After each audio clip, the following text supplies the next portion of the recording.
নমস্কার বন্ধু। Malay Mukhopadhyay, confederation of state government employees. বন্ধু, আগস্ট মাসের মাঝামাঝি 17-18 তারিখ হয়তো হবে, যারা ট্রেজারি থেকে পেনশন পায় এবং সেখান থেকে বকেয়া ডিএ পেয়েছে, সেরকম একজন পেনশন হোল্ডার আমাকে ফোন করে বলছে, মলয়বাবু, আমার না পেনশন ঢুকেছে, কিন্তু আমি খুব আতঙ্কে আছি। কেন, কি হয়েছে? বলল যে এরকম, ওখানে মেসেজটা পাঠিয়ে বলল এত টাকা 9,000 সামথিং হবে পেনশন হিসাবে, টাকাটা রিলিজ হয়েছে। বললাম যে মিডিল অফ মান্থ পেনশন তো হয় না, 1 তারিখ 2 তারিখ সেরকমভাবেই হয়। হ্যাঁ, আমি তো আতঙ্ক, তাহলে কি আমার পেনশন কমে গেল? না না, পেনশন কমবে কেন? আমি গতকাল একটা পোস্ট করেছি, অনেকে তা বুঝতে পারেনি, সেটাই একটু বিশ্লেষণ করছি। এটা অনেকেরই হয়েছে। ঘটনাটা কি আপনারা জানেন যে 605 ধরে যে ডিএ ক্যালকুলেশন করেছে, যার জন্য আমাদের বহু শতাংশ ডিএ আমরা কম পাচ্ছি। মানে 100 টাকা হলে আমরা 43 টাকা পেয়েছি, 57 টাকা পাইনি। তার কারণটা, এই কারণটা একটা একটা করে আমরা সেটা কর্মচারী সমাজের কাছে, যারা অবসরপ্রাপ্ত কর্মচারী সমাজ, যারা ইন সার্ভিস আছে, তাদের কাছে তুলে ধরছি। আপনাদের মনে আছে যে মাননীয় মুখ্যমন্ত্রী শুভেন্দু অধিকারীর সঙ্গে বৈঠকের ঠিক আগের দিন ওই ট্রেজারি থেকে পেনশন পায়, তাদেরও ঠিক সেম পেনশন হিসাবে বেশ কিছু টাকা ঢুকে গেছে। আমরা সেই দিন প্রশ্নটা তুলেছিলাম যে সরকারি তহবিল থেকে একটা লামছাম টাকা ট্রেজারিতে ঢুকে যাচ্ছে কর্মচারীদের পেনশন হিসাবে, কিন্তু আমরা জানি সেটা পেনশন না, বকেয়া ডিএ। তো এইভাবে কোনো নোটিফিকেশন ছাড়া সরকারি তহবিলে টাকা কি দেওয়া যায়? কোনো উত্তর সেদিন আমরা পাইনি বলেই ঠিক পরদিন ব্যাকডেটে অর্ডারটা বার করেছে যে ট্রেজারি থেকে যারা পেনশন পাচ্ছে এবং বকেয়া ডিএ পাবে, তাদের ওই 1/4/8 থেকে 15 পর্যন্ত, মানে 31/12/15 পর্যন্ত বকেয়া ডিএটা ঢুকিয়ে দেওয়া হয়েছে। ভালো কথা। পেনশন হোল্ডারদের যেহেতু পেনশন বেসিকটা ফিক্সড, তাদের তো খুব সহজেই দিয়ে দেওয়া যায়, কারণ যেভাবে ডিএটা আমরা পাইনি, বকেয়া ছিল, ব্যাকলগ ছিল, সেটা হিসাব করলেই পাওয়া যাবে। আমরা তো বারবার তুলে ধরেছি, ট্রাইব্যুনালে আছে, সর্বোচ্চ উচ্চ আদালতে দেওয়া আছে, সর্বোচ্চ আদালতে দেওয়া আছে, এমনকি সরকারের কাছেও দেওয়া আছে। তাহলে এরপর পরপর ফোন আসলো। আমি পোস্ট করার আগেই বেশ কিছু, একজন দিদিমণি মহিলা, তিনি বলল যে আমার পেনশন 875 কি সামথিং টাকা অমুক ট্রেজারি থেকে ঢুকে গেছে। এরকম অনেকেরই হয়েছে। অনেকেই ফোন করে হয়তো বলার চেষ্টা করেছে, আমি সবার ফোন ধরতে পারি না, কারণ খুবই ব্যস্ত থাকি। 2বার 3বার 4বার করলে হয়তো একবার ধরি। এই ঘটনাটা কেন হয়েছে? 605 ধরে ক্যালকুলেশন করার ফলে আমাদের ডিএ কমে গেছে, শুধু না, ডিএ শূন্য হয়ে গেছে, বকেয়া ডিএ শূন্য হয়ে গেছে, শূন্য পরবর্তী মাইনাস হয়ে গেছে। আপনি ভাবুন, আমাদের যে ডিএটা আমরা এনজয় করেছি, সরকার দিয়েছে, সেই ডিএটা, বকেয়া ডিএ, মামলা পরবর্তী রায় অনুকূলে যাওয়ার পরে সরকার আমাদের দিচ্ছে 6% ডিএ। ওই সময় হবে না, তাহলে কত হবে? -3। আরে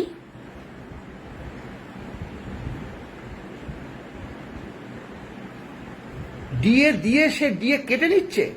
এটা হয়? হতে পারে?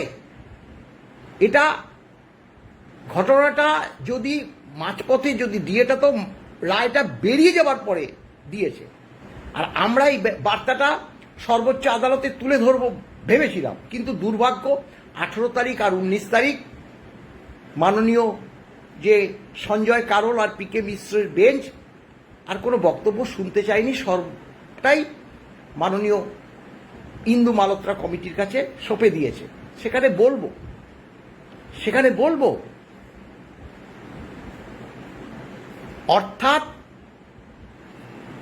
আপনার যেটা বলেছি 1-4-8, সেখান থেকে 1-4-8-এ দেখুন 2% ডিএ পেয়েছিলাম 2 মাস, সেখানে কিন্তু 10 মাস বাকি ছিল। সরকার বলেছে না 2% হবে, অর্থাৎ 0-0। তারপরে 6% ডিএ, সেটা পেয়েছিলাম 5 মাস। তারপরে 9% 4 মাস, আর 12% একবার, মানে টোটাল 12% ডিএ আমাদের, আপনারা মনে আছে যে এটা বামফ্রন্ট সরকার 3টে কিস্তিতে দিয়েছিল। একটা কিস্তি বামফ্রন্ট সরকার চলে যাওয়ার পর তৃণমূল সরকার 2টো ভাগে দিয়েছে। এখন সরকার বলছে যে 6% ডিএ, 2-এর পরে 6%, 6%-র পরে 9%, তারপরে 1 মাস 12%। এইটা আমি উদাহরণ দিয়ে বলছি। এখানে দেখিয়েছে 2 মাস পেয়েছিলাম, সেটা 10 মাসের পাবো, সেখানে বলছে না আর পাবে না, 0%। 6% পরের যে 6% বলো না 6% হবে না, -3% হবে। তাহলে ওই যে 6% 5 মাস পেয়েছিলাম, প্রত্যেক মাসে 3% করে মাইনাস দেখিয়েছে। তারপরে 9% বললো যে 9% হবে না, ওটা 7%, তাহলে 2% করে ওই 5 মাস মাইনাস করে দিয়েছে। তারপরে 12%, 12%-র 1 মাস পেয়েছিলাম, বললো না ওটা 12% বেশি দেওয়া হয়েছে, ওটা 10% হবে, 2% মাইনাস করে দিয়েছে। এইভাবে 8 থেকে 11 সাল পর্যন্ত যে বামফ্রন্ট সরকার যে ডিএটা দিয়েছে, তারা তো ঘন ঘন দিয়েছে, ঘটনাটা ওই 605-এ ওই জায়গাটাতেই গন্ডগোল করেছে। বামফ্রন্ট সরকার 536 হিসাবেই ডিএটা দিয়েছে, সেটা 605-এ ক্যালকুলেশন করেছে বকেয়া দিয়ে দেওয়ার জন্য, যার জন্য ওই 11 সাল পর্যন্ত মাইনাস এসছে। যার জন্য যারা 1-4-8 থেকে 15 পর্যন্ত পেয়েছে, এমনিতে কম পেয়েছে, মাইনাসের জন্য আরো কম পেয়েছে।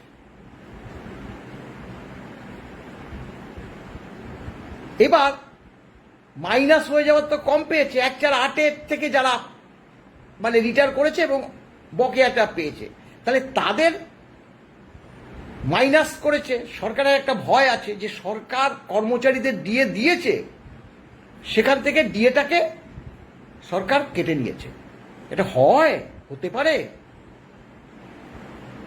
অর্থাৎ তাহলে অ্যামাউন্টটা বেশি হয়েছে। এবার কি হয়েছে, ক্যালকুলেশন হয়ে গেছে, তো সেই হিসাবে তো তারা পেয়ে গেছে, তাহলে মাইনাসগুলোকে আবার দিতে হবে।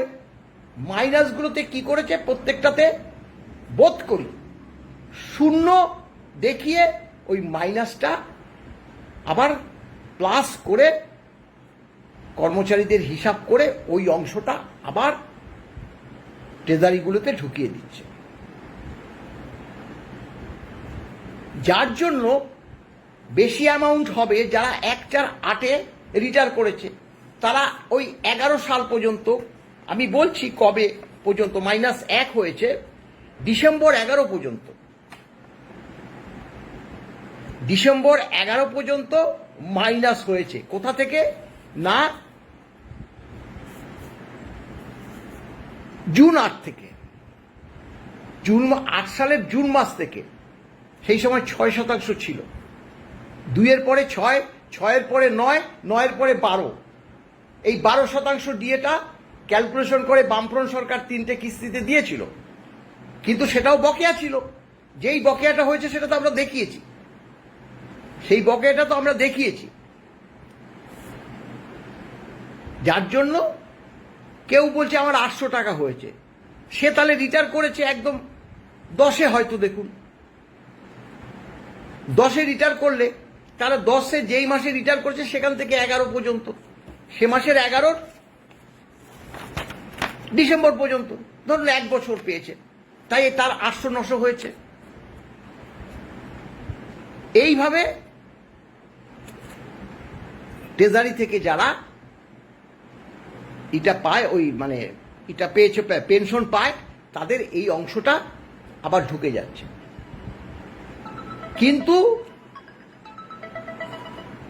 কিন্তু যারা ওই 11-র পরে রিটার্ন করেছে তারা কিন্তু ডিসেম্বরের পরে তো জানুয়ারির 12-তে রিটার্ন করেছে, তাদের কিন্তু ঢুকবে না। তাদের যা কম দেওয়ার তো ওই 605 পয়েন্টেই কম হয়ে গেছে, তাই সবার হবে না, তাই হবে না। অর্থাৎ কাদের ঢুকবে? যারা 1/4/8 থেকে ধরুন 10 সালের মধ্যে রিটার্ন করেছে, তাদের এই অংশটা ঢুকে যাবে। সরকার সেটা ঢুকিয়ে দিচ্ছে। আমি গতকাল সেটাই কিন্তু পোস্ট করেছি। তাই খুব বেশি যে কর্মচারী সমাজের এই টাকাটা আসবে তা নয়, তবে সরকারকে বলতে হবে যে এই যে দেখুন এরা কি পেল 16 থেকে 19, সেটা তো বিগত সরকার দিয়ে গেছে, আমরা সবাই জানি। সেটাও কিন্তু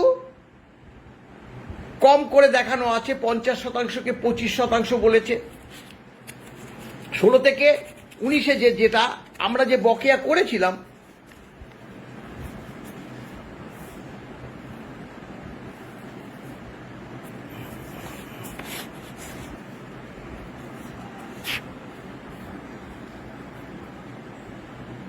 $125, সেখানে 29, মানে 29% করে দিয়েছে। সেখানে 29 হওয়ার কথা, সেখানে 18% দিয়েছে। যেখানে 48% ডিএ পাওনার কথা, সেখানে 15% দিয়েছে। এই করে করে জেড টেনে ডিএটা দেওয়াতে আমরা 43% ডিএ পেয়েছি।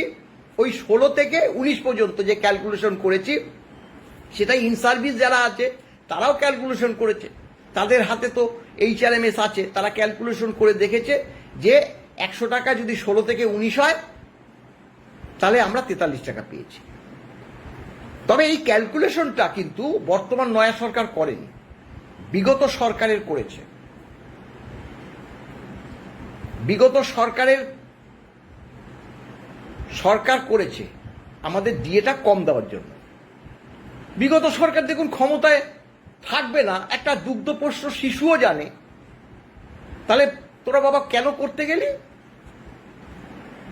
আজকে বিগত সরকার যদি নির্দিষ্ট নিয়মে ডিএটা দিয়ে দিত, তাহলে কিন্তু বর্তমান সরকার সেখান থেকে কাটতে পারত না। 16 থেকে 19 তখন বিগত সরকার ছিল, তারা এই ঘটনাগুলো তারাই ঘটিয়েছে। আমরা এই অভিযোগ জানিয়ে এসেছি ফিনান্স দপ্তরে। দেখুন এবার কলকাতা কর্পোরেশনে আন্ডারে যে সকল ব্যাংকগুলো আছে, সেই ব্যাংকগুলোর ডিএটা মানে বকেয়া ডিএটা ম্যাক্সিমাম পেয়ে গেলে আমি এই ক্যালকুলেশন শিট আমি কিন্তু আমার ফেসবুকে দিয়ে দেব, তারা যাতে ক্যালকুলেশন করতে পারে এবং প্রয়োজনে এই ক্যালকুলেশন শিট দেখাবে, কোনো স্ট্যাটিস্টিক্যাল লোকজনকে দেখাবে যে সরকার করেছে, কিভাবে করেছে। আমরা আমাদের যে ভাবে আমরা ডিএ পাই, আমরা সেটা সেইভাবে আমরা করেছি। এবং তার মধ্যে এখনো সরকার বলতে পারেনি যে আপনারা যে ভুল তথ্য দিচ্ছেন। বলুক, সরকার বলুক যে এই যে মিডল অফ আগস্ট 4 থেকে 10-এর মধ্যে রিটায়ার করেছে এরকম কর্মচারী সমাজের যে টাকাটা ট্রেজারিতে ঢুকে গেছে সেটা কিভাবে আসলো, কেন নোটিফিকেশন নেই, সরকারি তহবিলের টাকা চলে যাচ্ছে, এটা তো জানাতে হবে। তাই গতকালে যে অনেকেই বুঝতে পারছিল না, স্বাভাবিকভাবে আমরা না বুঝতে পারলে একবার না 14 বার বুঝিয়ে দেব। কারা কাদের কাদের এই টাকাটা ঢুকতে পারে সেই বার্তাটাও আমি দিয়ে দিলাম। 1/4/8 থেকে 10 সালের মিডিল অফ 10 সালের রিটায়ার করেছে মাঝামাঝি, তারা 1 বছরের পাবে, সেটা কম হবে স্বাভাবিকভাবে। ওই 800 যেটা বলেছে 800 সামথিং সেটাই হয়েছে। এবং ওর মধ্যেও কম কর্মচারী সমাজ নেই। তারা এই আমি ভিডিওটা দেওয়ার পরে নিশ্চয়ই অনেকে সেই বার্তাটা দেবে যে মলয়বাবু আমি এত টাকা পেয়েছি, মলয়বাবু আমি এত টাকা পেয়েছি। আমাদের এই তথ্যগুলো থাকলে পরে আমরা আরও যে পেনশন হোল্ডার তাদেরকে জানাতে পারবো এত টাকা তার বকেয়া হয়েছিল, আবারও এই টাকাটা বকেয়া পেয়েছে। তখন সে কিন্তু ওই যে হিসাব কবে রিটায়ার করেছে আর কোথায় গিয়ে মাইনাসটা প্লাস হয়েছে ওই পিরিয়ডটা সে নিজেই হিসাব করতে পারবে, সে নিজেই হিসাব করতে পারবে। তাই আমি এই যে টোটালি 1/4/8 থেকে 31/12/19 পর্যন্ত আমি আবারও সেটা দিয়ে দেবো। আমার বারবার দেওয়া আছে, তবুও কর্মচারীদের স্বার্থে, অবসরপ্রাপ্ত কর্মচারীদের স্বার্থে এটা কিন্তু আমরা করবই। আর আমরা যেভাবে কর্মচারী সমাজকে বুঝিয়ে কিভাবে কতটা দিয়ে সরকার মারছে, কতটা দিচ্ছে, কিভাবে তহবিল সরকারের উইদাউট নোটিফিকেশনে জমা পড়ে যাচ্ছে, এটা তো হয় না, হতে পারে না। আগে নোটিফিকেশন করবে, বলতে পারে যে আমাদের একটা ক্যালকুলেশনে ভুল হয়েছে, এই থেকে এই পর্যন্ত ক্যালকুলেশনে ভুল হয়েছে সরকারি কর্মচারীরা, তাই বাকি টাকাটা তাদেরকে দিয়ে দেওয়া হচ্ছে ট্রেজারি থেকে। এটা কিন্তু ক্যালকাটা কর্পোরেশনের আন্ডারে যে সকল ব্যাংকগুলো আছে সেগুলোর হবে ওই 11 থেকে 10-এর মধ্যে, তাদেরও কিন্তু ঢুকবে। এখন তাদের দেরি হওয়ার কারণটা এটা কি না সেটাও কিন্তু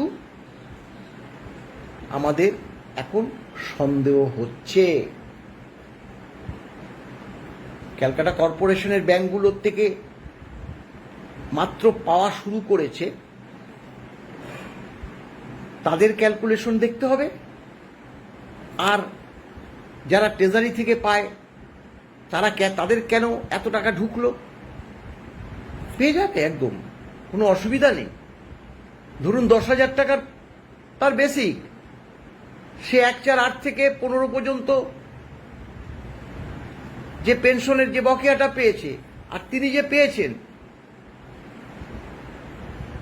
মাইনাস করে আবার যেটা অতিরিক্ত পেয়েছে সেটা প্লাস করলে সেম আসে কিনা, পেয়ে যাবে।